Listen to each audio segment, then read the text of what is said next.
My name's Tim, and I guess I'm colorful. My name is Michael, and I'm exuberant. My name is Adriana, and I am loving. I'm Thanasis, and I'm social. I'm Sarah, and I am understanding. I like switch back and forth describing myself as Hispanic and Latina, but more recently I've been using like Latinx, just because I feel like it's broader in a sense. I'm Indian, like my blood is completely Indian, but my parents moved to Burma because of conflict politically in India, so I have Burmese nationality. I'm Japanese, German. I guess I could say Filipino. My nationality is Black/African American. I'm Greek. African American and Nicaraguan.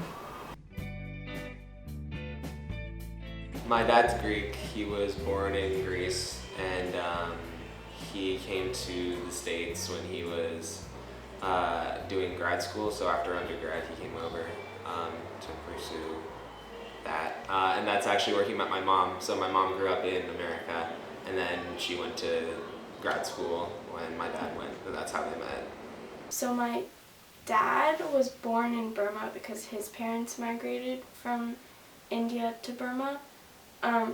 So he was born there, and then my mom was born in India, and she moved to Burma when she was older, and they met, and then they went on a honeymoon, and they went like everywhere, and they decided they just like would go to each place and then make enough money to go to another place, and then they decide whether they wanted to settle there or not, and when they were in Los Angeles, they just decided this is our spot, and that's how we got here.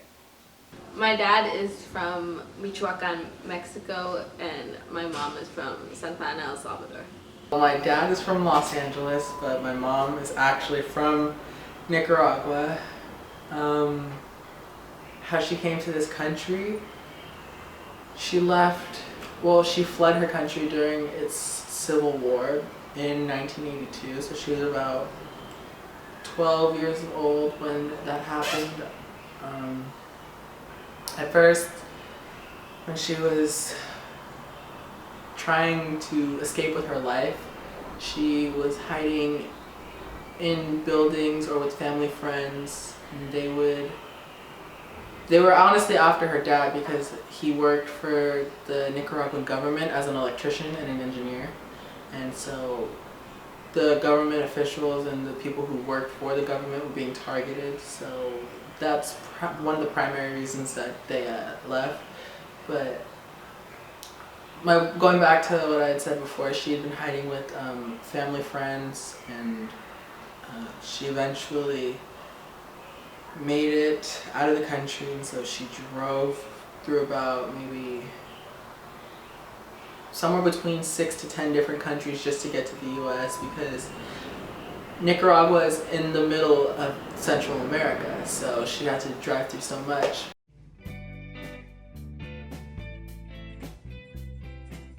Racial stereotypes would be that I'm supposed to be smart, like have a 4.0 GPA, can't drive, or I'm supposed to be like a doctor or something. One that I get commonly is that I'm fluent in Spanish, and I do speak it and I understand it, but I don't speak it fluently and I can't read it. People giving me dirty looks, like if I'm in a store or walking down the street, because they think I'm gonna rob them or jump them or something. Everyone assumes that I'm smart. I'm kind of smart, but I'm not as smart as they think that I am, and really like driven academically, and people think that that's all you kind of care about when you're Indian. Honestly, I haven't really heard that many like harsh or mean stereotypes. I get "do you eat lamb" a lot, but that's okay. I really like lamb. I feel like a lot of the stereotypes people associate with Greek people is whatever they've seen on My Big Fat Greek Wedding. So I get a lot of that. The same ones that are pretty common, that Black people are just really loud, or we're dirty, or not smart, and we're just like, I don't know, an inconvenience to society basically. Just overall, like, we're just not wanted, or I don't know, we're just used mainly for entertainment. I have 4 sisters, and growing up, I have no brothers at all. So growing up, I was always around femininity, and so there have been a couple of times when I was younger when I embraced my femininity a little bit, just like, you know, showing emotion or crying, but I was told to, you know, man up and stop crying and just get over it and then move on with my life, because that's what guys are supposed to do. That I'm supposed to be like less emotionally attached, I guess. You know, the strong one. I think there's a lot of like slut shaming, or just not even just like if I were to say that I've like kissed a boy or something, or that I've done stuff, like it's more alarming when I say it, because I'm a girl and I'm an Indian girl in particular who's supposed to be more conservative, but that's not really how I am. I do Greek dance, which is really cool. I like it. And one of the things that the guys are supposed to be in Greek dance, like for like the performances, they're all supposed to be like really tough and masculine and like really aggressive, especially when we're dancing, which is kind of counterintuitive in American culture, which is funny. But so yeah, just that. And even though I don't think I'm the most masculine guy, You know, that girls are pretty delicate and finicky and just not, you know, we can break easily, and that we can't handle anything, and that frustrates me because I have to do a lot in my daily life. Like, I go through a lot of stuff, and for someone to tell me that I'm not strong enough to handle it just really kind of, trying to not let it break me down. It still does get to me on a daily basis, no matter how hard I try to cover it up. That I'm weak, that I'm obsessed with like makeup and shopping, that I'm dramatic. That I have to be strong and, you know, not gay. More when I was younger, I felt the need to be girly and fit just the stereotypical like girl with dresses and girl with talking in a high-pitched voice and girl with just doing certain things in a way that it was defined girly to fit the social norm. And I guess it was just more when I was younger, because it was a time that I still don't know who I am, but like in elementary school it's where I was beginning to figure out who I was. And it was just what was expected of me, so it's what I tried to do. It's made it hard for me to express myself in a way. Like, even now, I still have trouble expressing myself because I have these emotions that I want to like open up about, but then I was always taught to just, keep it closed, bottle it up, and then channel it into something else, like into contact sports, which is just like, what a typical man is supposed to do, like channel your emotion, turn your emotions into anger, and then channel it into something to just work your frustration out.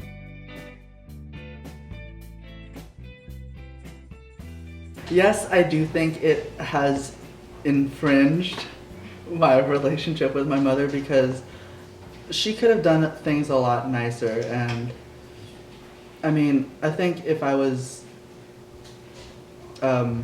like following the social norm, I guess, it would be a lot easier in the fact that she wouldn't have as much judgment.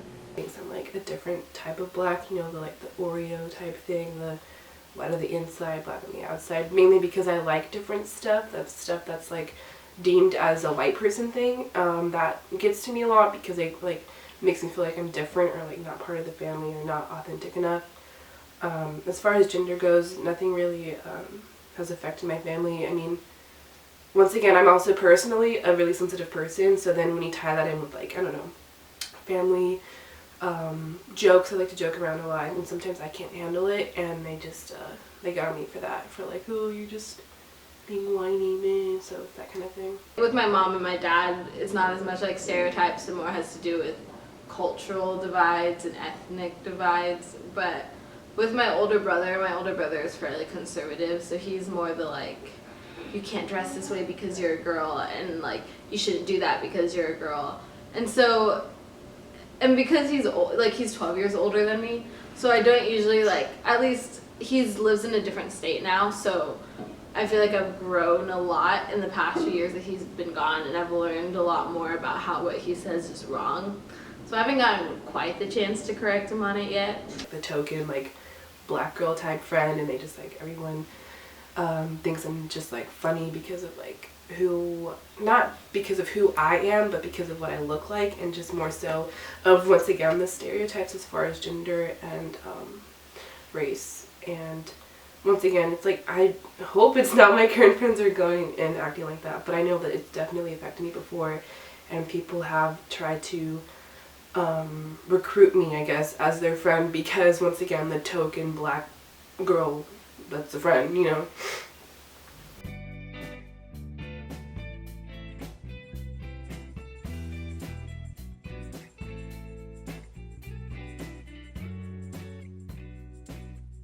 Me, I am hetero, so it's worked to my advantage.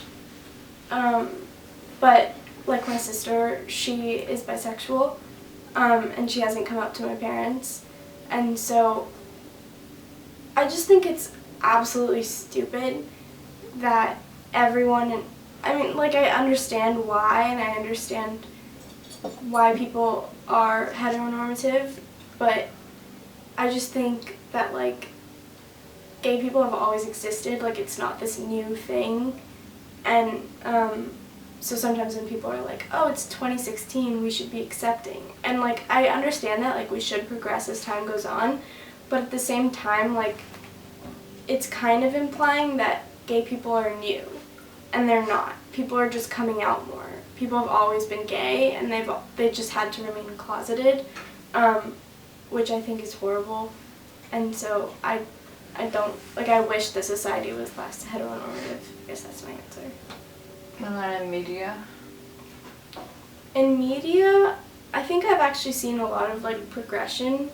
My favorite show is Grey's Anatomy, and there's a lesbian couple, and I think that the way they're written is very justified. Like, there was a portion of the show that was about her coming out and to her father, who's Catholic, but after that, like, they were just treated as it's a couple, and they're just treated as a normal relationship that has their own problems and their own, like, just like any other couple. And I think that that's really great, and that's just one example, but I think we're slowly inching towards making, like, media less heteronormative, which is really important because it teaches, like, our children to not be heteronormative as well. Heteronormativity has affected me heavily because I feel like I'm constantly closeted, no matter how much I try. Like, I try not to just put it out there, like, oh yeah, I like girls, I'm different, like, I'm this, but I kind of have to because everyone is just trying to shun that down. And then even then, it's like in the media and such, it's like, as far as films and TV goes, like, there's no romantic comedies about lesbians or just gay people in general, and if they do, they die. There's always a sad ending, or someone has AIDS or something. Like, there's never the happy ending. There's never a show.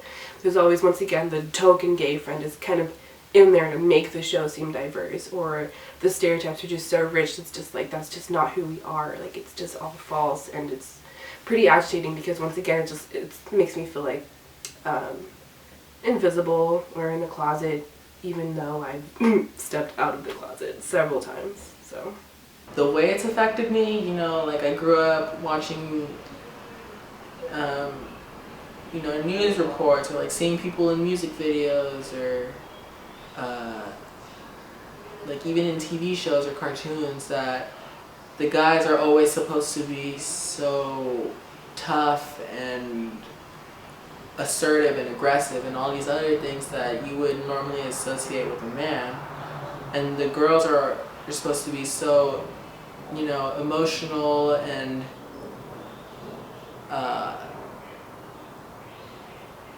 like open about their feelings and all of that. And so it created a, sorry. It kind of just created, you know, an inner turmoil in me because Um,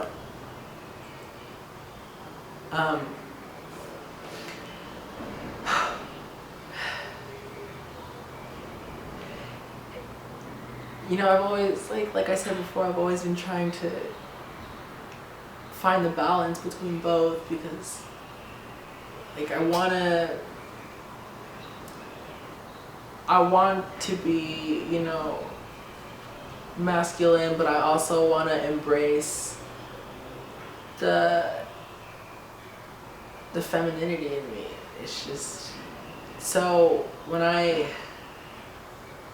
growing up and like watching those shows and like hearing about men and women in the media and like seeing people in music videos, it's just, or even music, like it just made it difficult to understand why I have to fit in just one box when people aren't meant to be cookie cut copies or like carbon copies of something or someone. Like, we're not sheep. We don't all look the same. We don't have the same color skin. We don't have the same color hair. We don't have the same color eyes. We don't have the same vocal pattern. We're not meant to be copies of each other. We're all supposed to be different. Like, look at me. Like, I'm Black, I'm Hispanic, I'm bisexual, I have black hair, brown eyes, like, I have a different vocal pattern than everybody else. I accept people for who they are. If you think about it, like, just looking at me based off of the first few characteristics that I've already named, like, I could fit into the definition of being intercultural, because I'm not just acknowledging that I'm, you know, multiracial or multicultural. I'm embracing that, but I'm also acknowledging the fact that they play a factor into my life.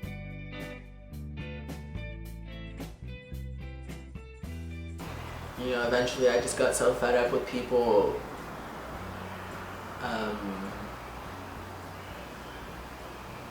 you know, teasing me about it, or like making fun of me or calling me derogative names. So I wanted to set the record straight, and that's when I came out about my sexuality completely to the entire school, and it took major guts, and I was just a wreck to even, when I had first saw the video, I was a wreck, and I was like, I don't want to look at it, like, I don't want to be around when people see it.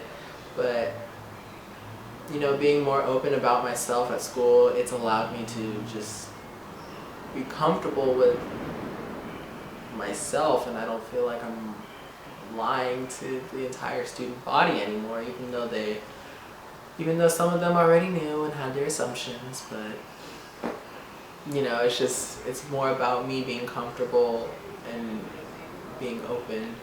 But as for my family, that's been a more difficult situation, because, you know, in most cases it's always the father that has the, you know, homophobic tendencies, and the mother who's supportive. But I did tell one of my sisters, she's actually a year older than me, and so I told her the summer before freshman year, I want to say. So she's known for the past 4 years, and then I came out to my aunt. She graduated from here about like 6 or 7 years ago, and then I came out to my sister's boyfriend, and then I came out to my mom, and that was one of the most difficult things I had ever done, because I was just so scared. I mean, she said that she would always love me for who I am no matter what, but it's just like you have that fear of coming out, because you never know what people are going to say or do. But I'm still working on coming out to the rest of my family. You know, it's a process, but I think I'll have the hardest time telling my dad. To write an essay about something that big that happened in my life, and I was tired of writing about the same tragedy over and over, so I was like, okay, let me just like let's just kill two birds with one stone and just get it over with. And so I did, and she seemed pretty receptive, and like we joked about it, and she was like, oh, I already knew you're my daughter, ha ha ha. And it was like, everything I thought was pretty cool. But then as the years went on, and just even months, it's like you could just tell like she's still so like not ready to think about me as that way, or you just, I don't know, some parents, they just don't, like, personally for my mom, her problem with it was that she didn't want me to face hardships in life as far as bullying and like having disadvantages, like, at school or work or whatever. But also within that, she's displayed like some homophobia, like language, knowing about me obviously, and like it manifests also to like my other parts of my family. That kind of makes me not want to talk to him about it. Like my grandma and my mom and maybe my stepdad are the only people in my family that know. I have no plans of coming out to my dad whatsoever. Family, they can find out. I told my stepdad, my grandpa, I said, it is what it is. Like, it's not gonna consume me. It's not gonna define me as a person. It's just sexual, emotional attraction. Like, it shouldn't really matter much. And yeah.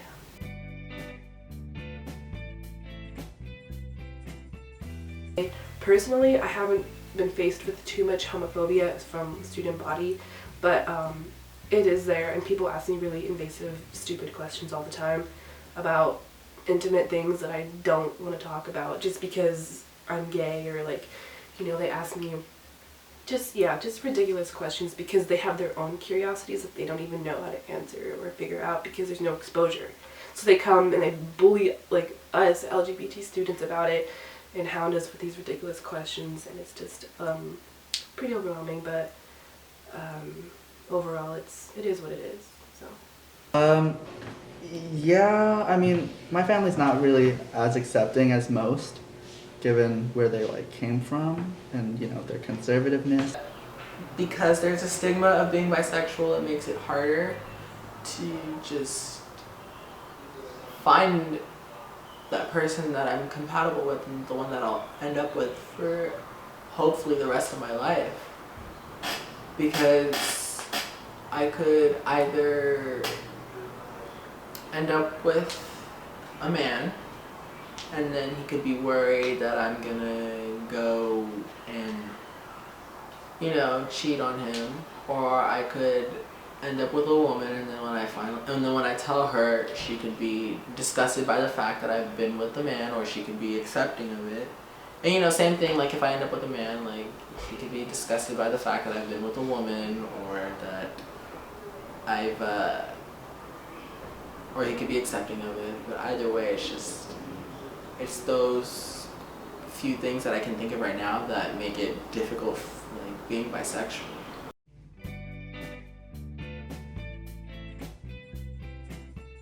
My ideal America would be caramel and queer, because I feel that way, even though it technically would be a homogeneous society, it would just be really nice, because why not? Discrimination towards, anybody, whether that be by gender, race, or ethnicity, or, based on their, ability, their physical ability, or their mental ability. More understanding and more educated, because there are lots of ignorant people. Definitely include less heteronormativity and less racism for sure. People would choose to walk out of ignorance and educate themselves, so that way they can become more accepting and understanding instead of just saying, this is weird, that isn't normal.